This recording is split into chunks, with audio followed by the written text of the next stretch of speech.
جنہوں نے وضو کے لیے جانا ہے پوچھ کے جا سکتے ہیں، تو ویسے بھی اجازت نہیں ہے کہ جب سرکار میں اس کو اجازت دیں گے تو پھر ہی اجازت ہے۔ وہ جبرائیل امین تشریف لے کے آئے نا حضرت نبی صلی اللہ علیہ وسلم،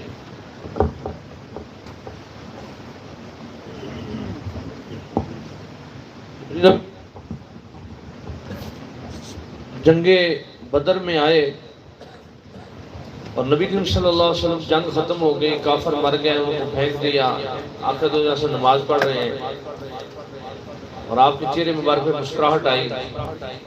صحابہ نے پوچھا یا رسول اللہ مسکرائے ہیں؟ تو فرمایا کہ جبریل چلا گیا تھا، جب آسمان پہنچا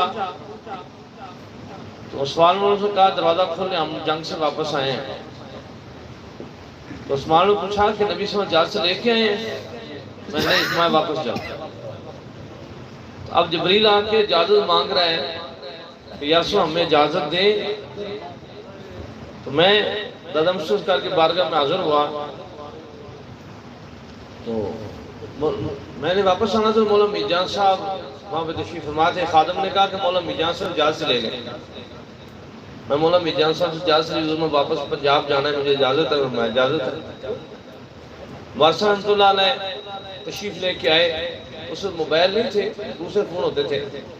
اب میں تو پنجاب سے سید افضال سے آیا تھا، میاں صاحب کا مرید کدھر ہے؟ اور بتایا جی میں مولانا صاحب اجازت لے کے چلا گیا۔ فرمایا کہ ادھر میں پیر ہوں کہ مولانا صاحب پیر ہے؟ میں اس کو میاں صاحب کو فون کرو، اپنے مریض کو بھیجیں۔ میں حضور میاں صاحب کی بارگاہ میں آیا، آپ کی قدم بوسی کی، اس کے بعد میں گھر کے لیے نکلا تو فون آ گیا۔ ابھی میں ادھر پہنچا ہوں تو والدہ نے فرمایا کہ تیرے مرشد پاک کا فون آیا ہے۔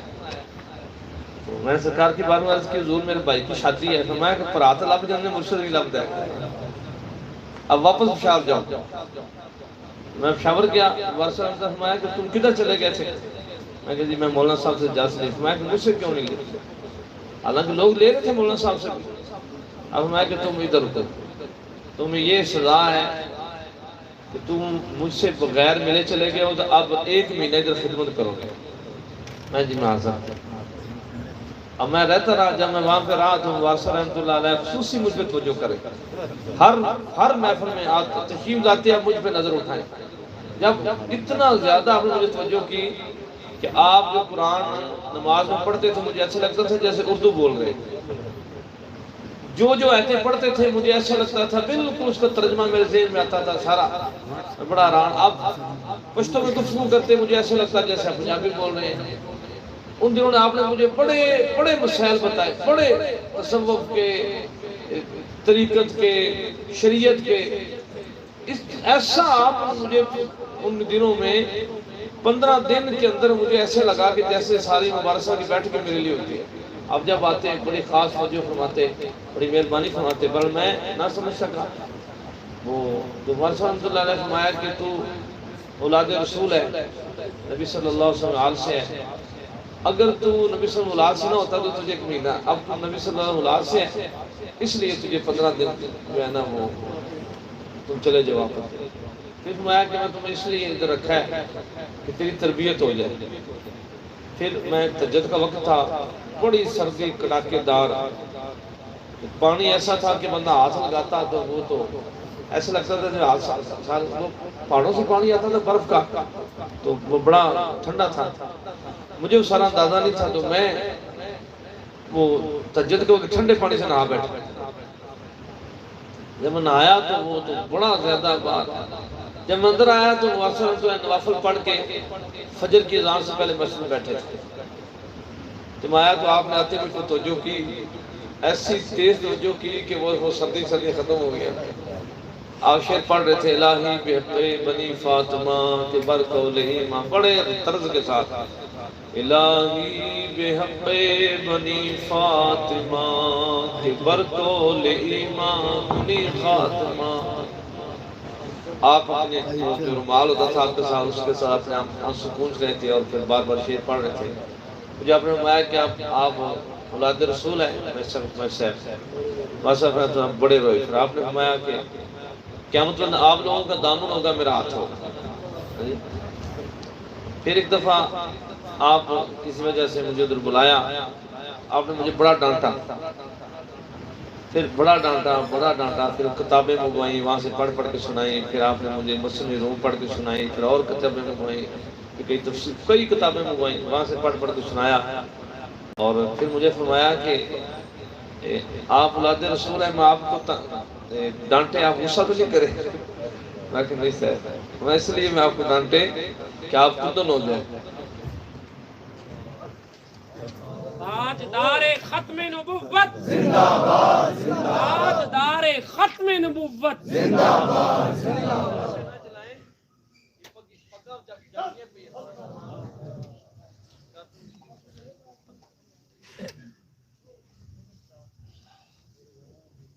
آپ نے وارثہ رحمۃ اللہ علیہ، آپ نے بڑی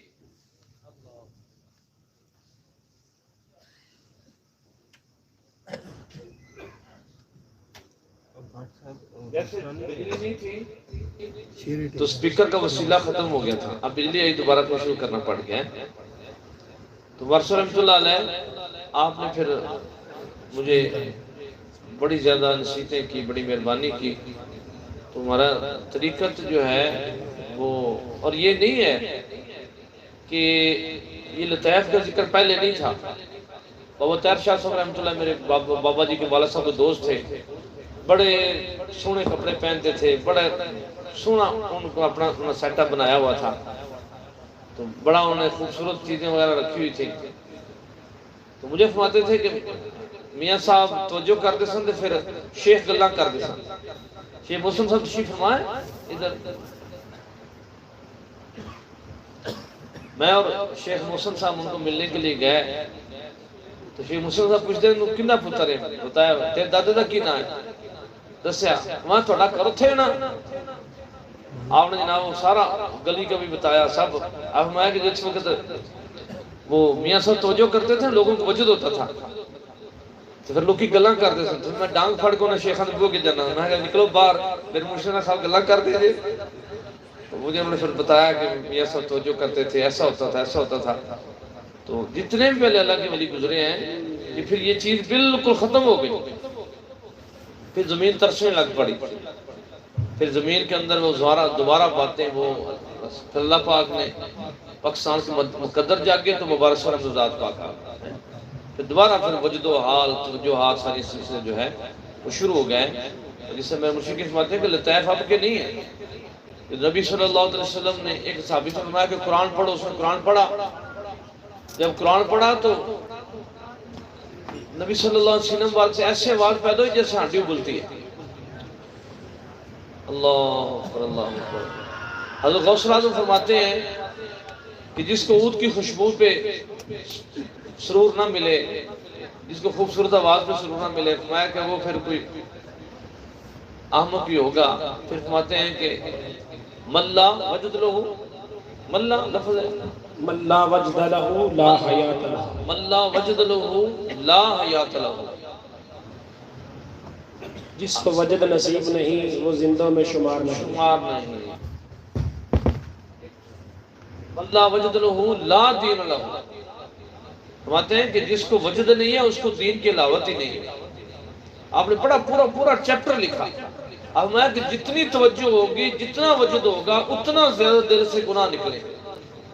اور مجد السلام رحمۃ اللہ علیہ فرمایا کہ ہمارا جو توجہ کرنا ہوتا ہے نا، اس لیے ہمارا توجہ اس لیے ہوتا ہے کہ وہ بندے کو دل میں وہ جو اندر کی قدورتیں وہ دور ہو جائیں. اور ایک بندہ اس کو وجد ہوتا ہے اتنا زیادہ کہ اس کو جسم میں ٹکڑے ٹکڑے ہو جائیں، لیکن وہ شریعت مطہرہ پہ عمل نہ کرے تو اس کے وجد کا فائدہ نہیں ہے. اصل وجد وہ ہوتا ہے، اصل نور وہ ہوتا ہے جس کے اندر اجالا ہو جائے، روشنی ہو جائے. اب طاہر صاحب نے ایک دفعہ مجھے دعوت دی، بڑے فون شون کر کے بڑے محفل نہ حاضر ہو سکا. پھر انہوں نے ناراضگی بھی اظہار کیا.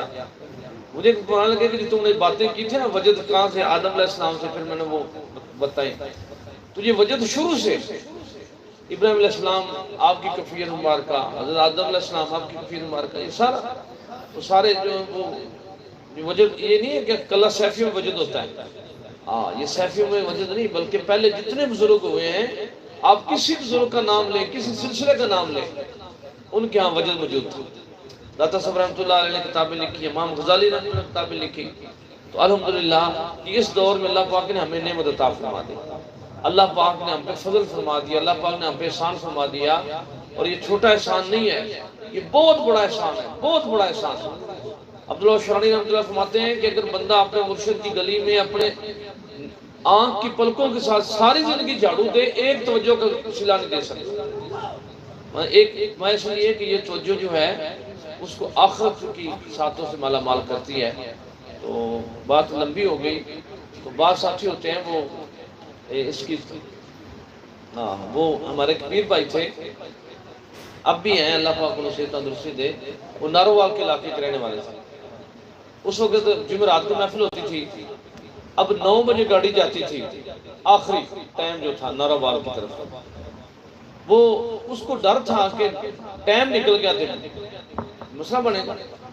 وہ محفل میں کھڑا ہوا، سرکار محفل بڑی تھوڑی سی توجہ فرما رہے تھے، وہ کھڑا ہوا تو اس نے کہا جی مجھے اجازت ہے جانے کی، اس کا بیٹھ جا، محفل ہو رہی ہے تو تم کتنے جانا، کمال ہو رہی ہے، آپ ناراض ہوئے تھوڑا، وہ بیٹھ گئے۔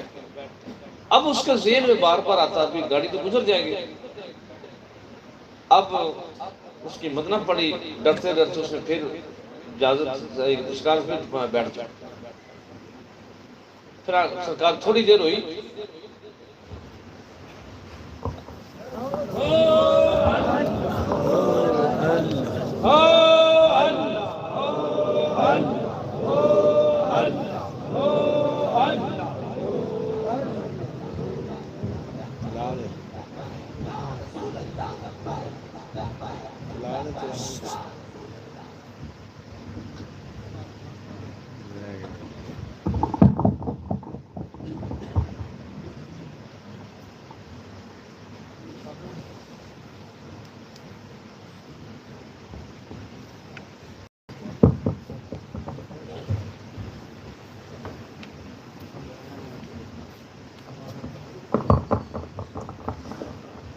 میرے کریم نے فرمایا کہ بات پوری کر لو بس۔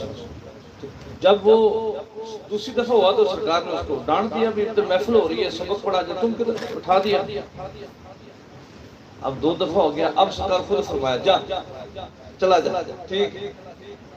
جب وہ سڑک پہ آیا تو گاڑی تو گزر چکی تھی، اب اس کو بڑی پریشانی ہوئی۔ ابھی ادھر کھڑا ہی ہے تو ان کے ایک وکیل صاحب سے ان کے علاقے کے، وہ کار میں آگے سے واپس آئے بیک، جہاں وہ کہتے ہیں ادھر کھڑے ہیں، کہتے ہیں میں مرشد کریم ادھر رہتے ہیں، تو ان کی میں محفل میں آیا تھا، اس کا وہ میرے ساتھ بیٹھے، کہتا ہے کہ وہ میں کار میں بیٹھ گیا، کہتے ہیں نارووال راستے میں کہ نہر آتی ہے، وہ خشک نہر ہوتی ہے، تو جب ہم وہاں پہ پہنچے تو وہ گاڑی جس میں بیٹھا تھا وہ اندر الٹی ہوئی تھی، اور بندے کسی کی ٹانگ ٹوٹی ہوئی تھی، کسی کا سر پھٹا ہوا تھا، لوگ ان کو نکار رہے تھے۔ کہتے ہیں وکیل کو کہا میں واپس جانا راوی جنگ سے، وہ آگے نہیں جانا۔ اس نے کہا اب کیا بات ہے، کہتے ہیں بس واپس جانا ہے۔ اس نے کہا چلو اب میرے طرف چلو، پہلی گاڑی میں پھر آیا، فجر کے بعد سرکار کو ملا، بڑا رویا۔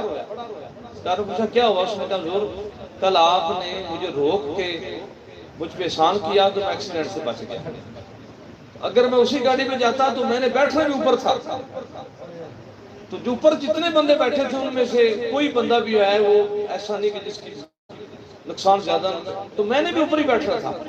یہ جو اجازت ہوتی ہے اس کی چھوٹی موٹی برکتیں نہیں ہوتی، یہ بہت بڑی برکتیں ہوتی ہیں، بہت لمبی چھوٹی برکتیں ہوتی ہیں۔ میرے مشرقین کئی دفعہ ارشاد فرماتے ہیں سانپ کاٹ جائے نا تو جس کو اجازت ہوتی ہے وہ ایسے کر کے اوپر لگاتا ہے اپنے لب، اسی لمحے بندہ تڑپتا ہوا ٹھیک ہو جاتا ہے، اس کو کیا اجازت ہے۔ ایک بندہ جو ہے وہ حافظ قرآن بھی ہے، شیخ الحدیث بھی ہے، اور اس کو اس کی اجازت نہیں ہے، وہ جتنا مرضی کرے